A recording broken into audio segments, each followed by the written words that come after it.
Hi, welcome to Garden Home. Yoo-hoo, over here. Well, you've probably already guessed it. Today's show is everything mini. Mini houses, mini gardens, mini pizzas. It's all coming up, so don't go away. Right now, how am I gonna get back inside?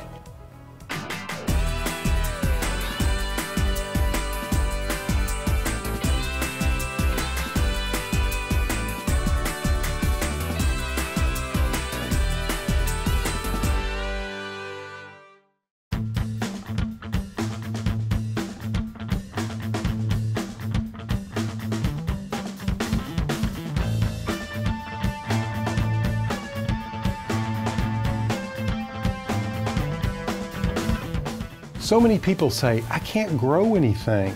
That's not true. Anybody can grow succulents or cacti. Just look at some of these that I'm creating. They're so beautiful and there's so many to choose from. Look at these succulents inside this terrarium. All you really need are a few basic ingredients and you can come up with your own little garden, one that you can keep inside. When you're making terrariums, you can make them really any size you want. You can see this is a very large vase that's well suited for a terrarium because there's a really wide base at the bottom, plenty of room for soil, and you have a generous top so you can reach down here and plant. This one's very simple.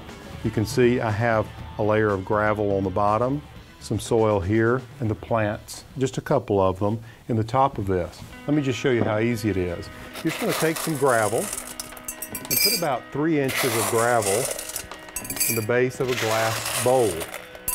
You can use tinted glass, but I think clear glass is the best. Fill it up like that, and then take a soil that's specifically blended for succulents.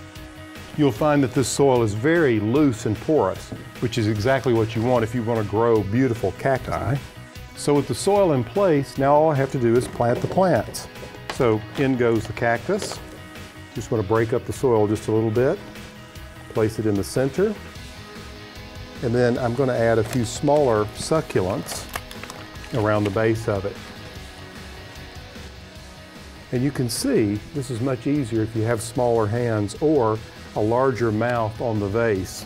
Now, a succulent is a plant that stores a lot of water in its leaves. So remember, you don't have to water these things that much. These gardens can go for weeks, maybe a month, maybe 2 months without any water at all. Now I'm going to finish up this little garden just by adding one more plant here and give it just a splash of water. Again, it doesn't take much water at all, but just want them to settle into their new home. See how easy it is? Give it a try.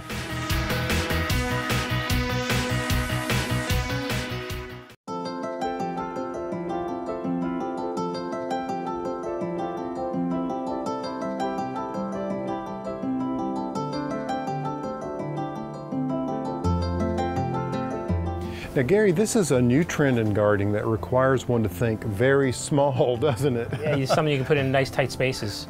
Yeah, I mean, these little fairy gardens can fit just about anywhere, can't they? They work well on tabletops, balconies. It's a great thing for kids. We just don't grow plants, we grow gardeners. Sure. Well, this is a great way to begin growing a gardener, isn't it? Absolutely. At a young age, have them play in the garden. Let them design it with as they want, little paths, bridges and fairies and small little watering cans for the fairies to hold and water. We have nice miniature plants. Like this is actually a dwarf arborvitae. Right, little evergreens here. Here's another one here. These are true compact plants. This here is a cedar. It only gets to be max 5 feet tall. So all of these little dwarf conifers work, and dwarf plants across the board work really well with fairy gardening. When did you here at Twin Ponds Farms think, hey, we need to have fairy gardens? Several years ago, and I'm like, fairy gardens, really? I'm like, no, what is that about? And then we started out, and people really love it. The little kids absolutely enjoy having a small little garden that they built with mom and dad. Sure, it's their own little project. Own little project. And then as the season goes on, they can change stuff out and constantly being changed with colors and that stuff. It doesn't have to be solid as all at one point. And it's, We're only limited by your imagination with absolutely. this. And kids have an endless imagination. Don't they, though? So all of these different accessories now are available by coming to a garden center such as this, where you can begin to create these fantastical landscapes. Absolutely, absolutely. It works out real well. There's an endless amount of options that they can do in different areas, whatever they can imagine and change. So Gary, do you think this approach to gardening is something that's going to continue to grow? Oh, absolutely. This is actually all we have left for this year. We flew off the shelves.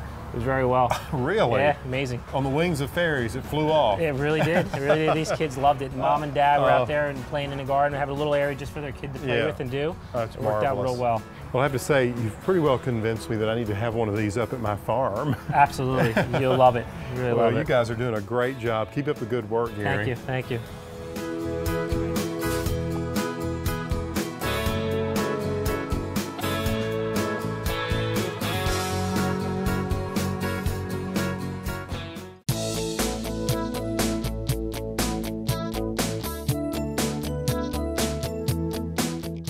This is a great little plant to have around because it is so forgiving. If you think you can't grow house plants, you got to try a jade plant. It's sometimes called lucky plant. Jade is actually a succulent, and you can tell by these really thick leaves that it has, really beautiful glossy leaves. It's one of the great characteristics of this plant.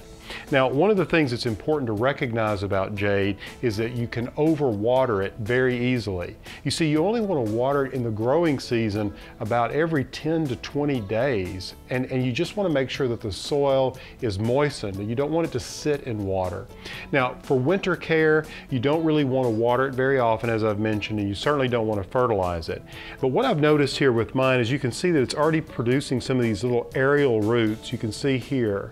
They're coming out, and that tells me that I could actually start some new jade plants, and it's really easy to propagate these, and let me show you how. So I'm going to take 1 part just potting soil. This has a lot of humus in it, mainly in the form of peat moss, and the white in this is perlite, and it's there to help with really good drainage. And I'm going to mix this to 1 part sand, okay? I'm going to get that all worked in together. The sand is slightly moist, so it's adding some moisture to the potting soil. When I get all this blended together, I've got really what I want. You can see that that's very sandy soil. There's no chance of these little young plants sitting in too much water as long as I don't keep the saucer filled with water. All right, so then I'm going to take this container. I'm just going to fill it with some of this sandy soil like this. And then I'm going to step over here and clip off a piece of this jade plant. And I'm going to take it right above a leaf node or a segment where the leaves come out. And you'll notice on the plant that the leaves are one across from each other. So I'm just cutting it just above that point. So I've got this stem, and I'm just going to take off these little side leaves like this. Because what I want is a long piece of stem, just like that. You can see those little roots coming off the end. And really, then all I have to do is take it, push my finger in the soil, and push that stem all the way in like this. And get it all nestled in. And then I'm just going to add just a little bit of water so I can get off to a good start. And that's really all there is to it. And it'll be amazing how fast this will grow. I can also take these leaves and fill up these little containers like this, these little tiny pots, which I think are really cute. And I can take these leaves and actually place those leaves in the soil like that, and you'll get a tiny little plant that'll emerge from the base of the leaf. This plant is so cool, and I recommend if you don't have one, you get one. It's going to become almost a household pet.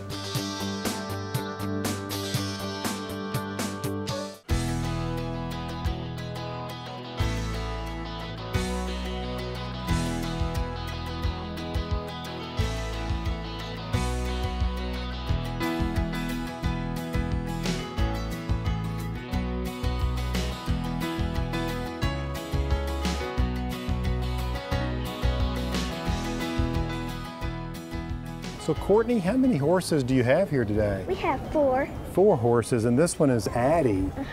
She's lovely.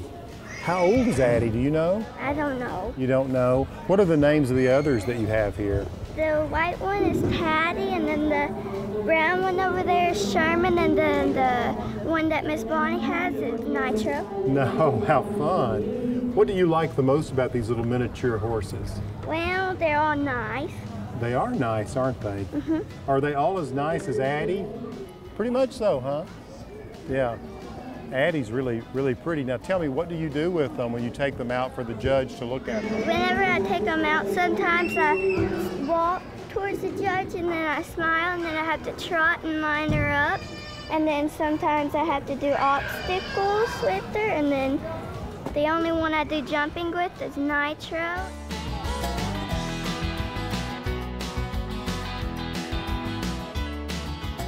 So, Miss Bonnie, this is Nitro. How long have you had Nitro?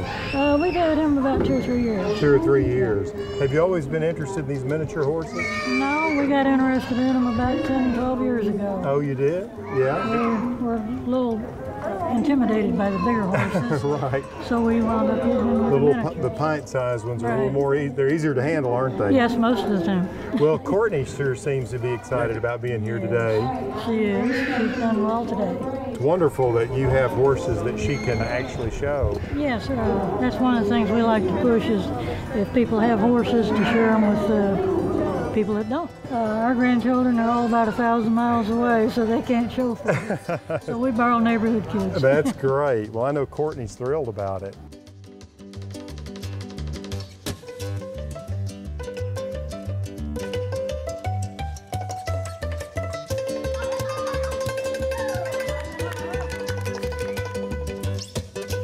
I like her pink halter. It matches your top. And her lead rope too. Yeah, almost. It's color coordinated. And are you supposed to hold that lead rope a certain way with one hand? Show me how you're supposed to hold We it. just have supposed to hold one part and then the other part like this. Some people hold it in a circle like a lasso. Like a loop there, yeah. Yeah, like that, and then some people hold it like that. I see. Very good. But I've got used to this. Yay. Yeah, good. I like your boots too. Those are really cool.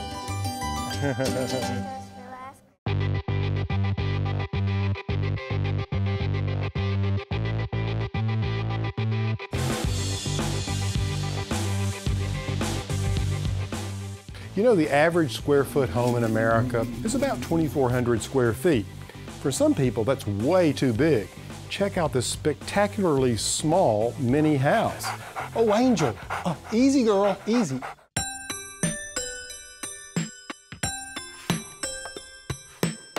My name is Lindsay, and I live in 600 square feet, 700 if you count the loft, along with my husband and my Labrador Retriever. Bigger is not better, especially if you're the one who's cleaning it or paying the energy bills. This house is located in Hillcrest, which is a historic neighborhood in Little Rock. This is by far the smallest house in the neighborhood. In fact, when getting it appraised, it was virtually worth nothing because it's not like any of the other houses. But we tried to keep the design very similar so that it fit in, and I think it looks like the other houses. It's just about a third of the size. One of my favorite things about building this house was to get to use not just salvaged materials, but really unique things. You walk up to the front door and you can see it's a vintage door from around 1900 with the original glass. The entryway, or the foyer as we joke, we wallpapered the ceiling to add a little bit of punch to the room, and then also on the wall we put reclaimed beadboard that was a gift to me from my stepfather. In the front room, right off of the foyer, is sort of the sunroom. You walk in, it's really bright and sunny, and you can kind of watch the cars go by since my house is situated on a really busy intersection. That room's also my laundry room, and I have a stacked full-size washer dryer.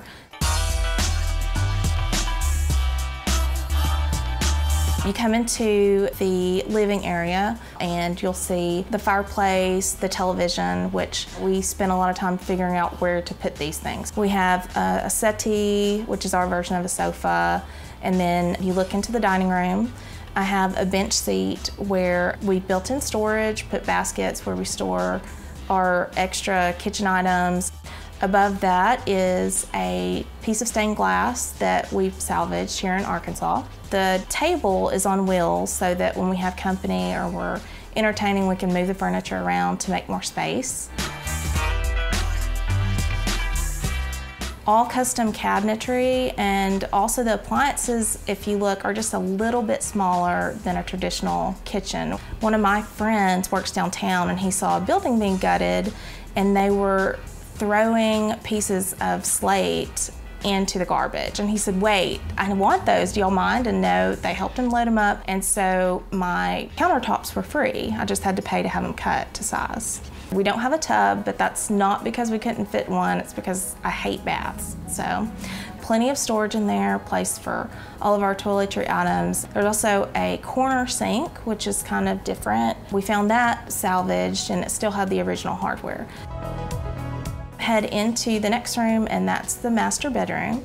We had it extended just a little bit from the original plan so that we could fit a queen size bed along with 2 nightstands. We used a bed that had storage underneath, since obviously storage is a big priority. In the closet, it's completely customized. We did spend extra to have all the storage put in, but you have to think of it in terms of real estate. So that's about 3 feet wide, 8 feet long. We have a vanity, we have drawers, we have shelves, we have shoe shelves, we have all of the storage for our hanging clothes.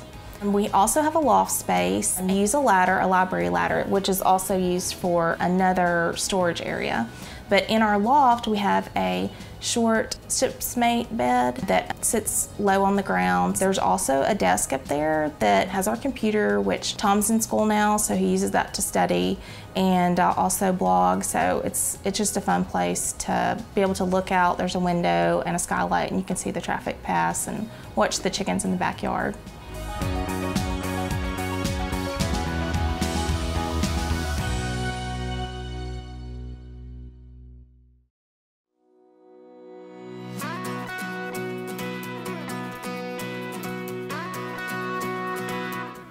I don't know about you, but spring is one of my favorite times of year. There's so many beautiful flowers to choose from, and tulips are one of my absolute favorites. Just thought I'd show you a creative and imaginative way to use some flowers for a tablescape.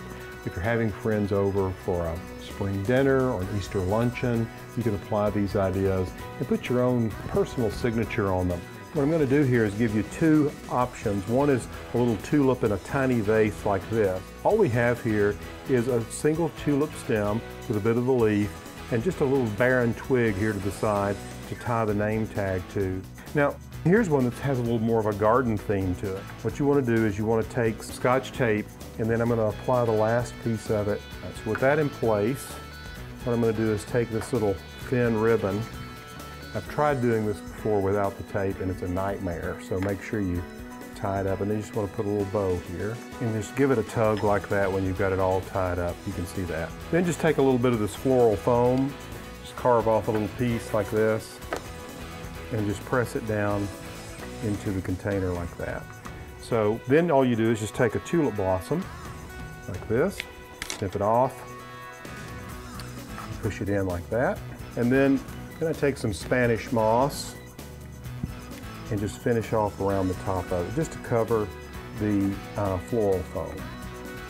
And then I like to take just a little bit of rustic twine to tie on the name. And just tie it here to the stem of the tulip. And there you have it. So really festive and fits the season. Easily done, and I think very creative. And it's a little party favor that your friends can take home. Just make sure they get this tulip in water though, or it will wilt.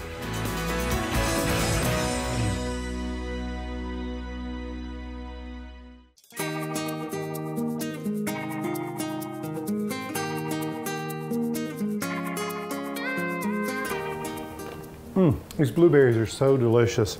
Because you know, when we talk about blueberries, we tend to think of desserts or drinks, something sweet. What I'd like to do is share with you a recipe that takes blueberries over to the savory side. This recipe comes from a friend of mine. Her name's Kathy. She's called the Brooklyn Ragazza. and it's just marvelous. They're really great, and what we're going to do is we're going to make these little pizzettes. And you start by taking some just pizza dough. You can get it from your local pizzeria, or you can make it yourself. And what you want to do is you want to create these little, well, roughly 5-inch rounds. Now, on these little pizzettes, what we're going to do is we're going to use a sauce, and it's very simple to make. It's just taking a 1/2 cup of gorgonzola cheese and a 1/2 cup of cream, and you want to mix that together on medium heat until it's creamy and blends completely together like this.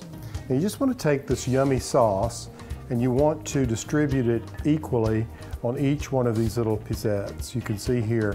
Now this theme is decidedly blue. You can see I used a form of blue cheese in the way of the gorgonzola. We're also going to use those blueberries in just a moment. All right, so I've got this all spread around, and now we're not going to stop with the cheese. We're going to keep on moving along.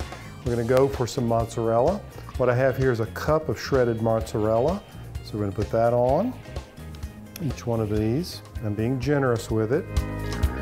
Next, we're going to take some gorgonzola, and there's a 1/4 cup of it here. I'm just going to spread that out evenly across these 5. All right, now for some prosciutto. I'm going to add about a 1/4 pound of prosciutto on each one of them. It's really quite beautiful. And loaded, I'm saying loaded with flavor.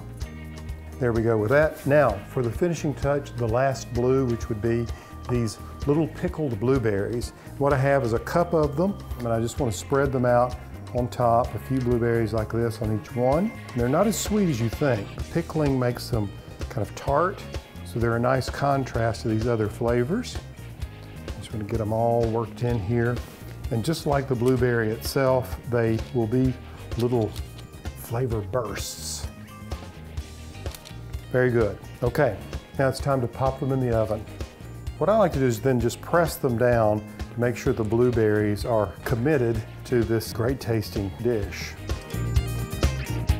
Now place the little pizzettes, parchment paper and all, onto the cookie sheet on the lowest rack in the oven that I've preheated at 500 degrees, and you're only going to bake these for about 8 minutes. These are beautiful.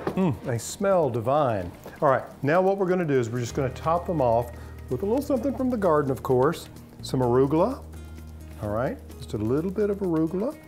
And then I'm going to take some Parmesan Reggiano and sprinkle that on top like that. And they're ready to serve. And of course, they're the best when they're served hot. Look at that.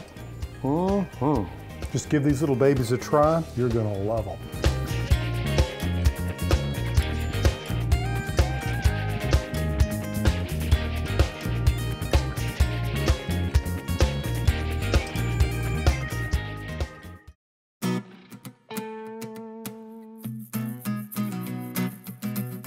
So I think we've shown that good things can come in small packages. Thanks for joining me in today's show, and I hope I've inspired you to go mini in some aspect of your life. So go out and get your hands in the soil and enjoy your day.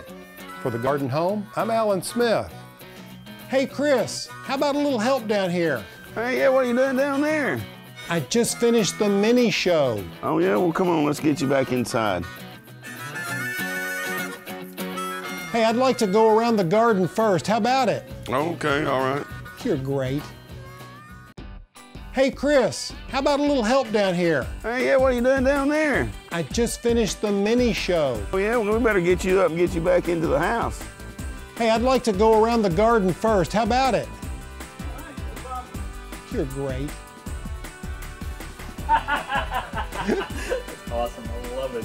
Check out this mini house. You're gonna love it. Oh, Angel. Oh, go easy, girl. Oh, Angel.